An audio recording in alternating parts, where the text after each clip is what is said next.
Alright, since we're cranking out a third video today and I'm freaking tired, on to the next one. Bigotry and collectivism. Probably shouldn't be the one I'm working with zero sleep on, but yeah, screw it. So, to explain the connection between these two concepts, let us start with the basics. What is bigotry? And what is collectivism? Now, I'm far better with the latter than the former, so I'll just define it outright with a personal definition. Collectivism is to look at humanity and societies, I should say and or, societies as collectives.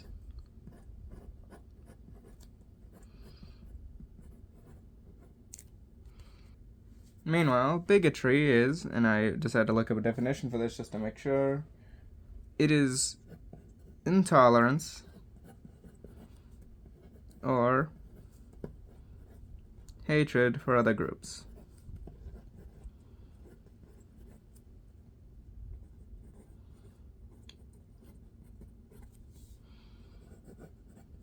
Now, technically, it could include one's own group, but that is very rarely the case, so it's not exactly relevant.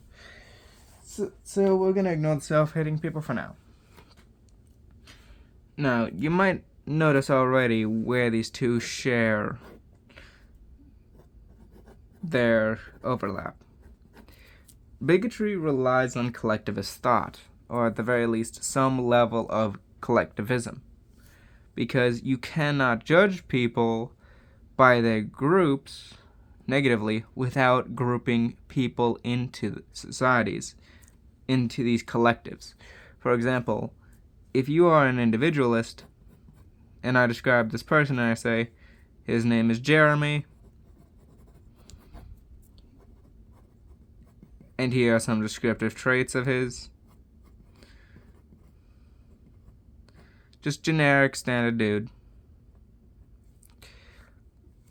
What the individualist is likely going to look at is this, or they're just going to say, yep, this is all one thing. No real reason to put a focus on anything else. A collectivist, meanwhile, is going to look at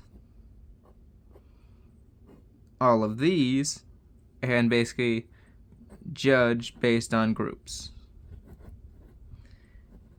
I decided to make this a bit scratchy to indicate that some people don't judge on all of those groups. Some are just prejudiced based on race, other by age, other by sex. It all depends on the exact person and what collectives they really care about, but they still look at collectives, so it's the same idea.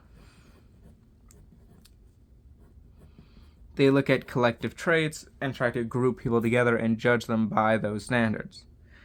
And certainly, patterns exist. That's just how things are.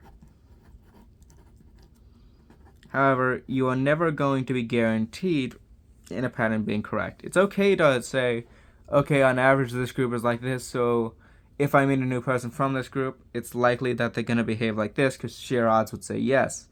However, once you get to know them, you basically have to drop your prejudices out the door if you're being honest.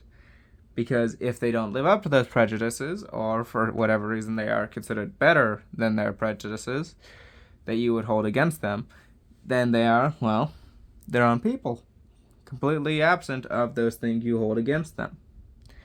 For example, black people are often considered criminals.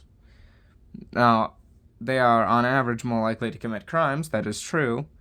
However, an upstanding black citizen who not only does not commit crimes but is a cop who enforces crime is not someone you should judge as a criminal, for the simple reason of, even if that is what on average the community is more likely to be like, that does not mean that they are themselves like that, and in fact, they could very well be the polar opposite of it. In essence, collectivism is the basis for bigotry. First, you group people by collective traits. So you have group A, group B, and group C. Hold on a second.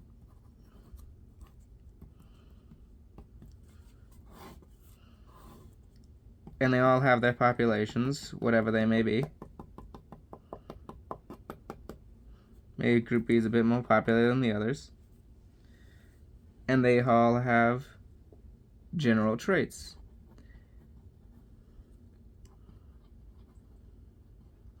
These can be assigned from outside or internally.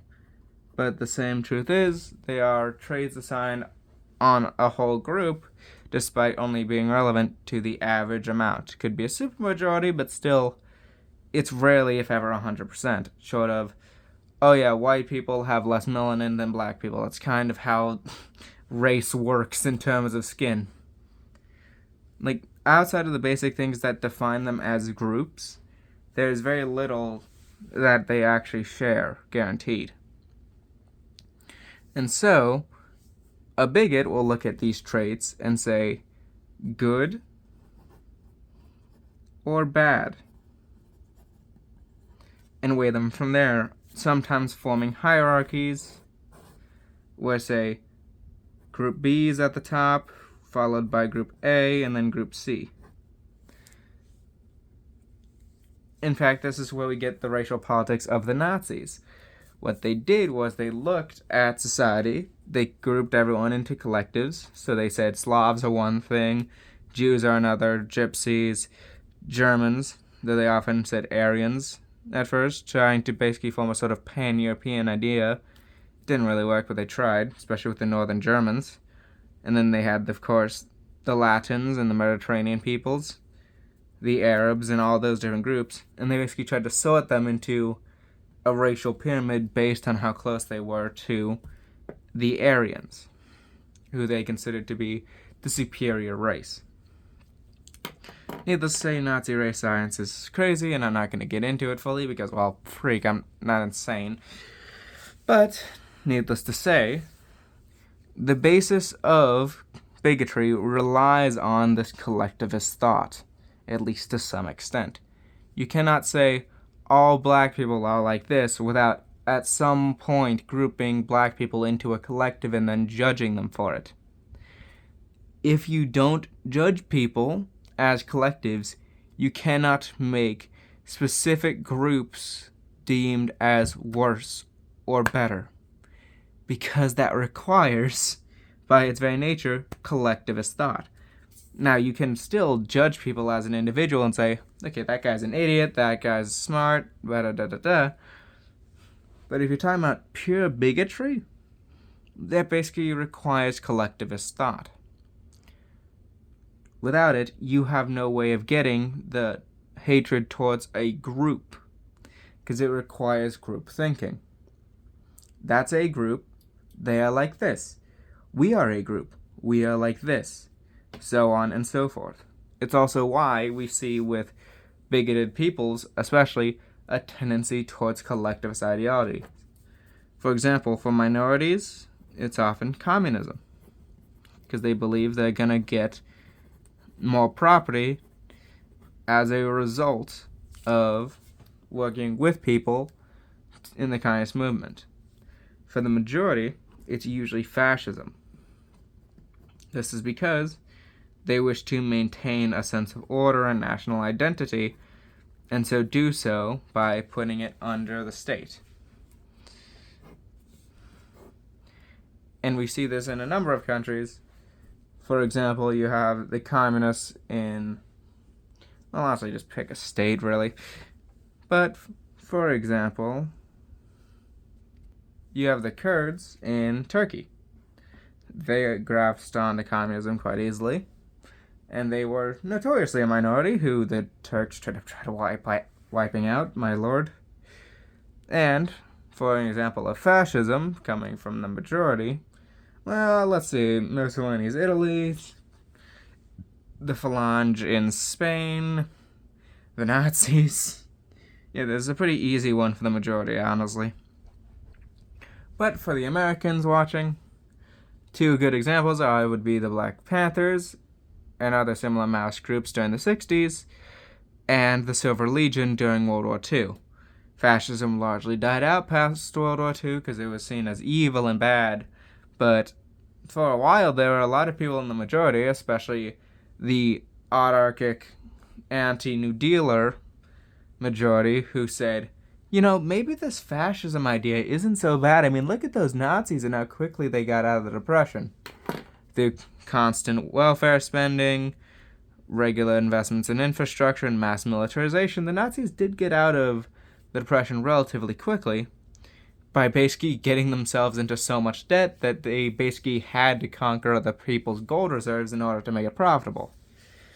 But they still did it, and it was still relatively effective on the outside, so a lot of people, especially in the US, wanted to emulate that and said, okay, this New Deal thing, we like the idea behind it, but we believe if we invested in the military and other such things, that we'd achieve much better results, and thus the Silver Legion. They were also notoriously discriminatory. I mean, it's the freaking Silver Legion and they're fascists. Take a wild guess how bad that went in the United States.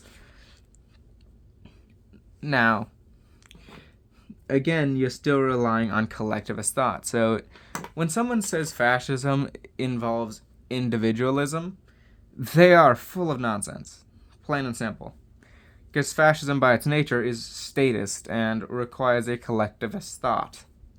It is the thought of, we must all trust in the state to guide the people as a collective group, to something.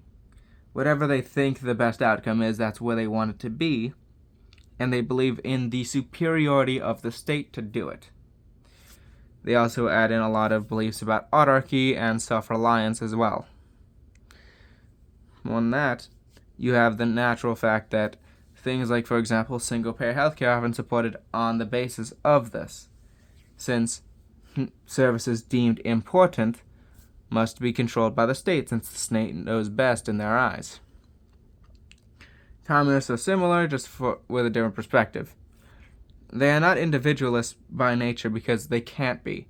In order to be egalitarian, you have to have some collectivist thought, and thus they view things through dialectics and say, here's Group A, here's Group B, these are the bourgeois, these are the proles. These guys need to be kicked out, the proles need to rule, they need to do this, this, and this. We get communism and the paradise. Now, how exactly they want to do that depends on the branch. For example, the Marxists have their own views, especially with the vanguard state. The anarchists think they can get on without a big state to confiscate all the things. They're wrong, by the way, but that's another story. And several others exist to basically propose their own ideas. Then there's the Strasserists, who are kind of weird because they're weird fascist communists. Same with the National Bolsheviks. There are just some really weird ideologies out there. But, hey, leave it to humanity to come up with weird ideologies. But the big thing I need to bring up with this and why I'm talking about this is the best way to end bigotry. We can never fully get rid of it, unfortunately, because, let's face it, there's always going to be that one person who stubs his toe and wants to blame someone else for his toe suddenly hurting. Frankly, I'd just blame the wall. But there'll always be that one person who opts to blame other people, especially minorities, for their problems. So there's always going to be some level of bigotry. But the quickest way to reduce it is to abandon collectivist thought, to think purely in terms of the individual. Because if individualism is embraced and people say, I am me, they are them, and that does not mean that we have to associate with our collectives, however we define collective in this instance, then we can just be ourselves and judge each other based on each other. And with that falls a lot of this group dynamic, because you're no longer thinking in terms of group A, B, or C, you're thinking in terms of me and you.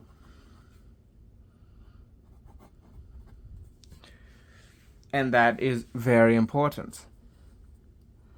But yeah, that's the long and short of it. Have a good day. And I gotta finish this one up. So, see ya. Bye.